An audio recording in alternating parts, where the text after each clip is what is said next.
There is a new invest out in the Atlantic, but this one is from a cluster of storms that currently the Hurricane Center only tagging with a low % chance of developing. But what does make it interesting is that there are some models that does organize it maybe as a name storm. Next name up, because we still have the remnants of Gordon, would be Helene. After that is Isaac. So we might be looking at kind of a battle as to which one of these does try and form faster. As mentioning, this one, at least based on some of the model trend, may not really be doing anything until Tuesday or Wednesday with regards to even becoming a named storm. And even that, again, all options on the table. It's possible nothing even forms. What we're watching is just an area of convection thunderstorms all across Central America. And the question is, which one of these, if any, is able to organize? What the models have been sniffing out is something being drawn northward and finally becoming a little bit more of a hospitable environment for organization, though the models are split as to what happens. Now, these are not the ensembles. If you go online, and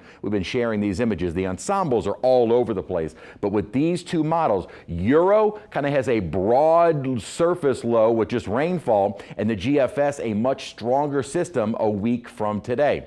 We will see if those change. What the models are picking up on is this. We've got this broad upper trough that extends from the east coast down toward the Yucatan. And on the southeastern corner of it is where we could get a little bit of a broad spin in the mid-levels. As that little feature kind of works in at the surface, this becomes a little bit more hospitable for something to try and form. And that is what the computers have been sniffing out. That gets drawn northward, and then, as I've said, all options on the table as to what happens after that. Questions that we're going to need answered, and probably won't happen until mid next week. What exactly is the structure like? Where does it enter the Gulf, and when does it enter the Gulf? Because that will be key with what the current steering currents are like at that time. That would determine where the storm would go after that. Again, we've got time to watch it. Nothing happening this weekend. We're going to stay under clear skies. Temperatures at the moment generally 70s and low 80s.